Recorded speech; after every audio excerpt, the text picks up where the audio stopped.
네, 안녕하세요. 여러분들의 구독과 좋아요로 이 채널이 유지되고 있습니다. 네, 영상 속도는 1.5배를 추천드리고요. 항상 구독자님, 멤버십 회원님들에게 감사하다고 말씀을 드리면서 자, 이번 내용은 또 소신 발언 앞부분에 이제 금투스의 최신 근황 내용이 있어서 그걸 공유를 드리고요. 네, 뒷부분에 비트코인 왜 빠졌는지에 따른 내용을 분석을 해드리는 시간으로 한번 준비를 해보았습니다. 여전히 정치적 색깔 전혀 없이 오로지 코인적인 해석만 위주로 해서 알려드리도록 하겠습니다. 이번에 이제 9월 3일자 기준으로 ISA 해외 주식 직접 투자 허용 금투세 관련된 당근책을 꺼냈다라는 내용 기반이 나왔는데요. 일단은 국힘은 폐지이다 보니까 추가적인 여러 가지 정책 개선을 할 필요성이 없죠. 말 그대로 폐지 법안이니까 없애는 것이 여기서 추가적인 개선을 나올 건 없잖아요. 그다음에 민주당 쪽에서는 이제 개선이 나왔는데 개선이 총 6개 법안을 대표 발의를 했습니다. 그건 소득세법 4개와 조세특례제한법 1개 그리고 국민건강보험료 하나 정도로 볼 수가 있게 되겠는데요. 일단 금투세 보완 패키지법 6가지를 보게 되면 기본공제 5천에서 1억 원으로 늘려놨고요. 손실 2월 공제도 5년에서 10년 그리고 ISA 납입금도 3천만 원까지 증액을 되고 수익 전액 비과세 해외 주식 투자 허용 그리고 반기별 원청지수 연 1회 확정 신고 그리고 배우자 부양가족 기본공제 금융투자소득 배제를 해주겠다. 이거 인적공제 100만원 까지는 거 그거 그대로 그냥 해주겠습니다 라고 보시면 됩니다. 여러분들이 100만원 이상만 돈을 벌게 되면 요거 인적공제 날라간다라고 제가 여전히 말씀을 드리기도 했었죠.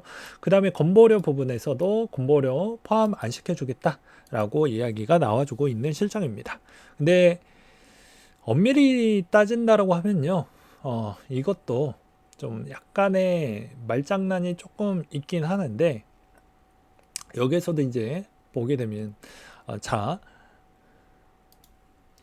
여러분들이 이제 금투세가 여기서 이 정도까지 해줬으니까 괜찮다라고 생각하시는 분들이 계실 거고 아니다라고 생각하시는 분들이 계실 겁니다. 근데 이 정도만 해도 나쁘지는 않긴 하는데 여기서도 문제점이 뭐가 있냐면 자, 금투세 카테고리 안에 주식, 코인, 채권 다 이 밑으로 분류 체계가 A로 다 바뀌는 겁니다. 그러면 어떻게 되냐면 5천만 원에서 1억 원인데 여러분들 물가가 지금 어땠죠? 네. 그리고 1억의 실수령액이 어느 정도죠? 650만 원 정도 대충 되죠. 여기에 실질 물가를 합치면 실질 소비 부분까지 고려를 하면 옛날에 1억에 있는 가치가 1억일까요? 그리고 지금에 있는 집값의 위치를 좀 볼 필요성도 있겠죠. 그래서 저는 왜 이게 단순하게 보면 이것도 커 보이지만 다 모든 게 합산이 된다. 합산이 돼서 총액 수익을 따지기 때문에 엄밀히 따지면 이거는 좀 작은 편이다라고 저는 생각을 합니다. 네가 1억 원을 버니 많이는 중요한 게 아니에요. 이건 혜택이기 때문에 그분들의 그런 자극적인 요소에 선동당할 필요성이 없습니다. 이거는 엄밀히 혜택을 받을 거면 제대로 받기 위해서는 좀 더 늘려줄 필요성이 저는 있다라고 보는 입장이고 그 다음에 이제 두 번째 부분은 뭐가 있냐면 자, 이것도 코인과 그리고 주식 부분에 있어서 계좌를 하나 지정 계좌에 따른 언급이 별로 없었다라는 겁니다. 그게 좀 아쉬웠다.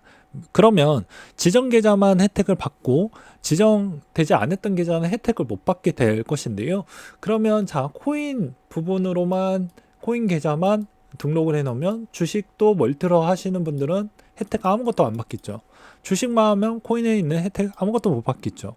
이런 부분에 따른 언급은 전혀 없었다라고 볼 수가 있게 되겠습니다.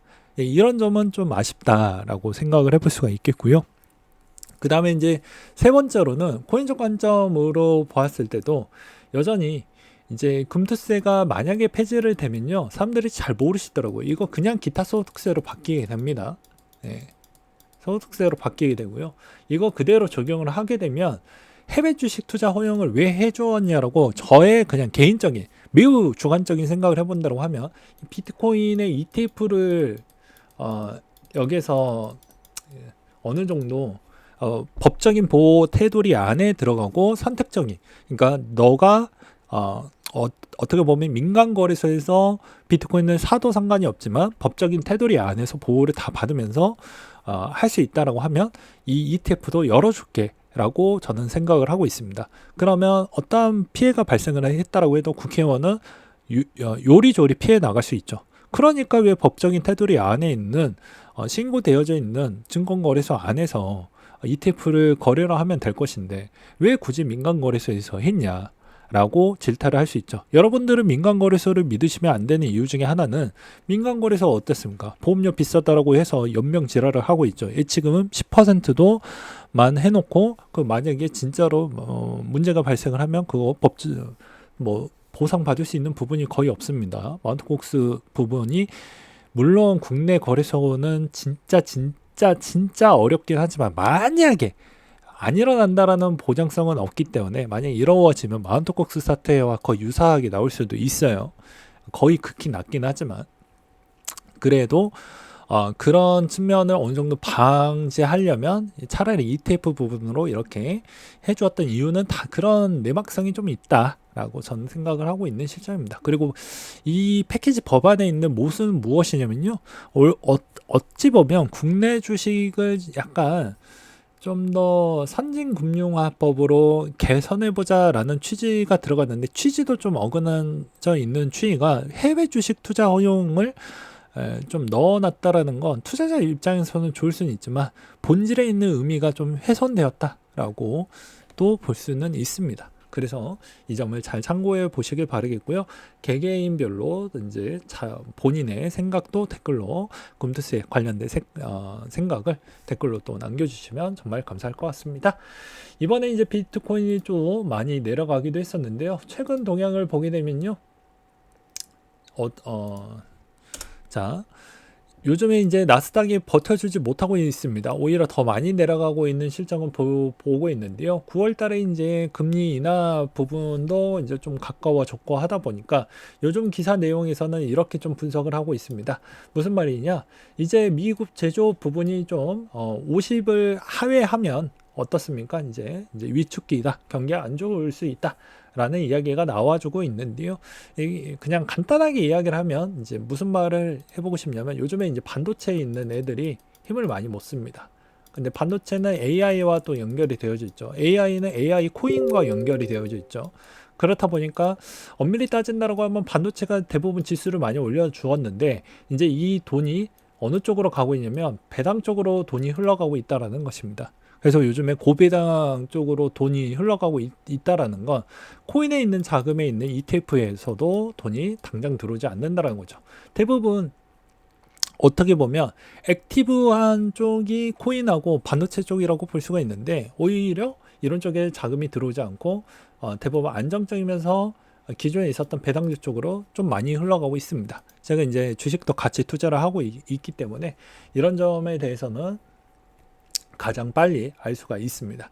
그래서 지금의 이런 형태가 흘러가고 있는 게 코인에게도 좀 안 좋게 흘러가고 있지 않냐. 그리고 더 단순하게 본다라고 하면 이제 조만간에 이제 금리 인하를 한다라고 하잖아요. 금리 인하를 한다라는 것은 저는 이렇게 좀 보고 있습니다. 자, 여러분들이 내가 외국인인데 금리 인하를 해요.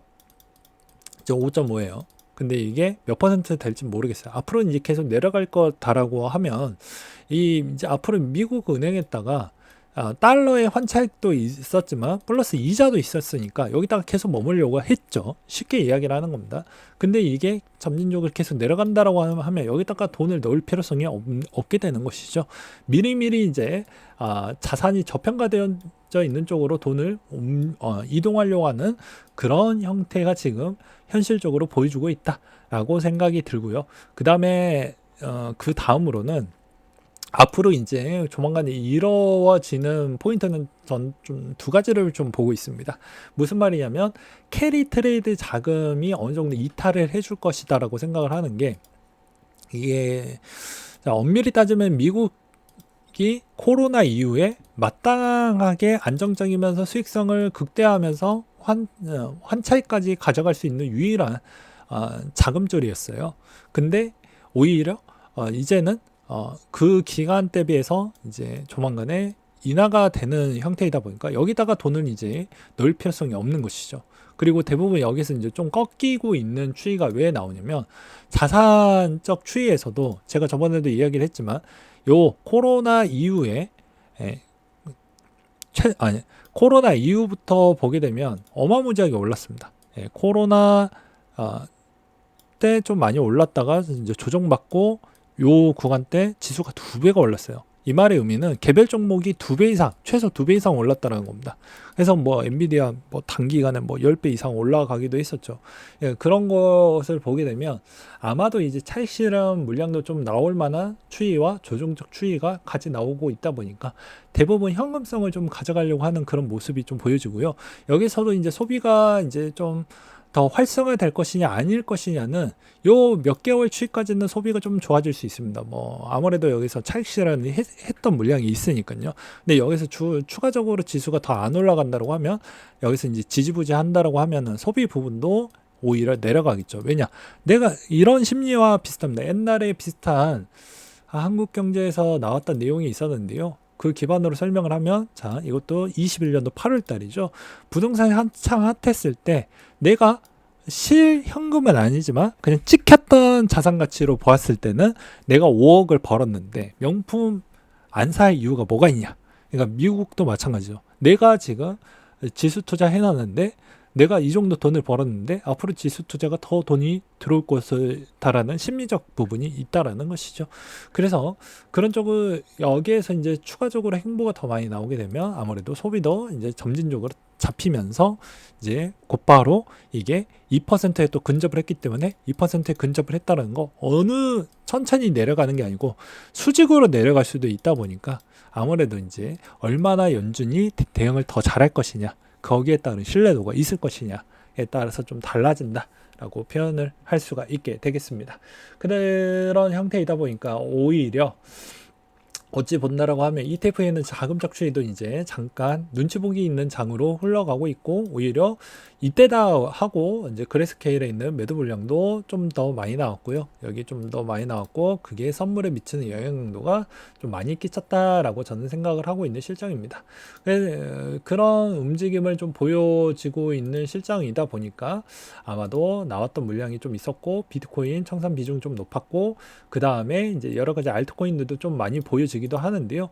그 이유는 무엇이냐면 알트코인이 최근에 이제 펌프펀으로 인해서 좀 많이 인기가 끌다 보니까 너도 나도 여기서 어떻게 보면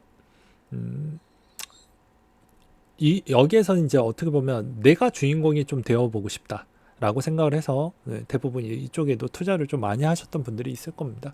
그래서 좀 많이 깨져나갔던 모습을 볼 수가 있었고 좀 아쉬웠던 건 숏도 많이 깨져야 되는데 숏이 생각보다 너무 안 깨진다라고 생각이 듭니다. 그런 점이 저는 너무너무너무 아쉽다라고 생각이 들고요. 그 다음에 이제 9월 달에 원래 안 좋았던 달입니다. 그렇다 보니까 대부분 운용사나 트레이닝을 하려고 했던 사람들에 따른 생각들도 마찬가지로 이제 포지션이 생각보다 그렇게 크게 들어가려고 하거나 그런 움직임은 별로 보이지 않는다라는 걸 알 수가 있겠죠.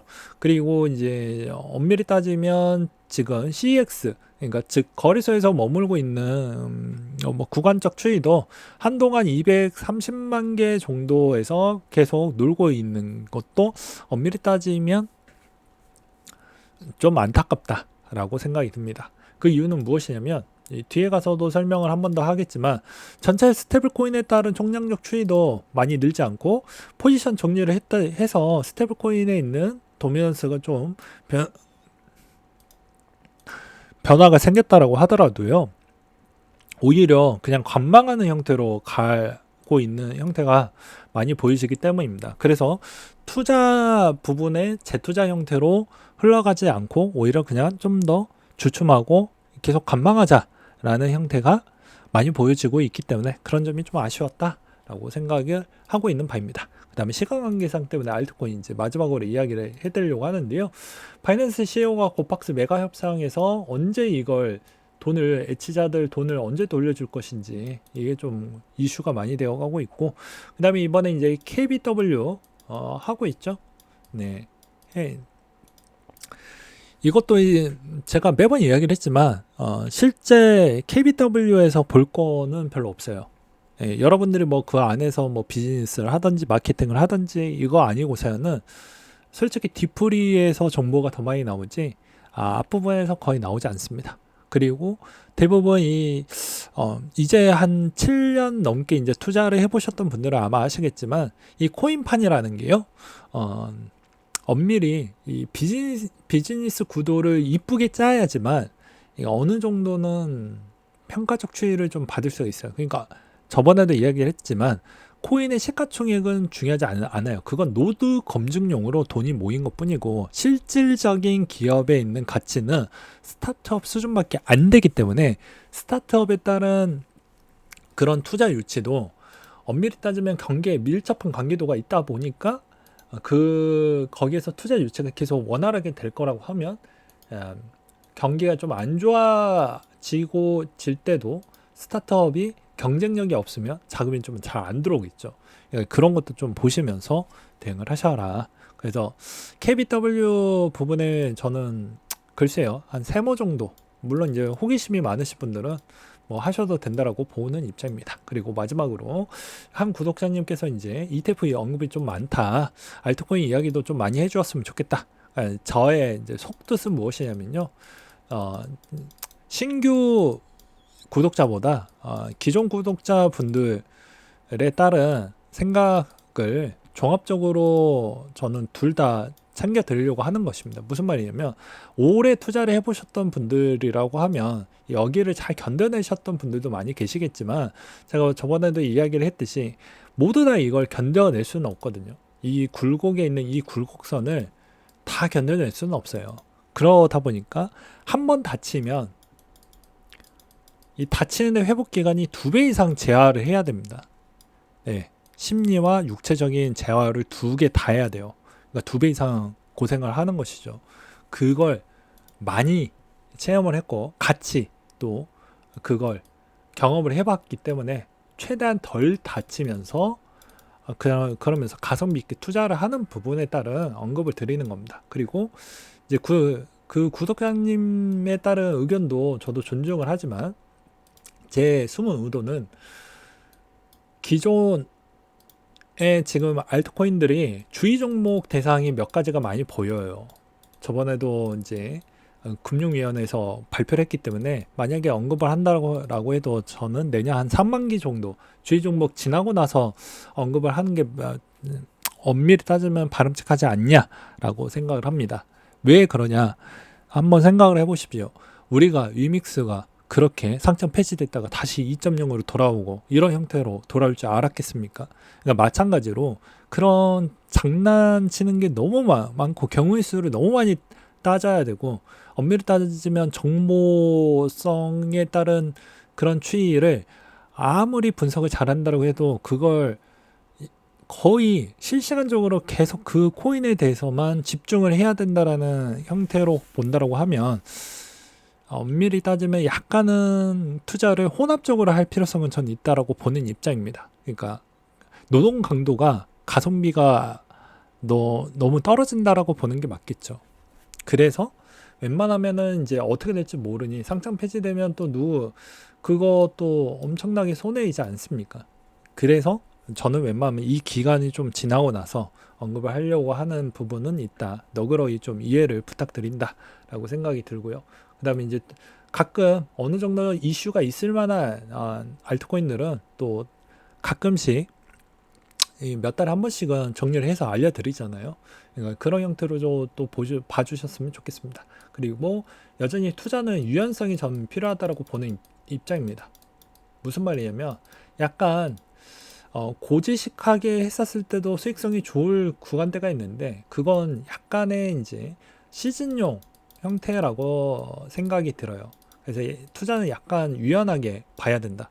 어떤 옛날에 2018, 19 시즌에서도 코인과 주식 부분에 있으면 주식 하시는 분들 코인 싫어했고 코인 좋아했던 분들이 주식을 별로 안 좋아했죠. 근데 지금은 ETF가 되었기 때문에 멀티로 하는 게 가장 좋습니다. 제가 항상 이야기를 하지만 여러분들 돈 벌려고 왔지 서로 뭐 이렇게 파싸움 하려고 하는 게 아니잖아요. 결과론적으로는 우리에 있는 지갑이 좀 두툼해지고 해야 되기 때문에 투자는 좀 유연하게 갈 필요성이 있다라고 생각을 합니다. ETF라고 해서 여러분들이 비트코인을 안 들고 있는 건 아니고요.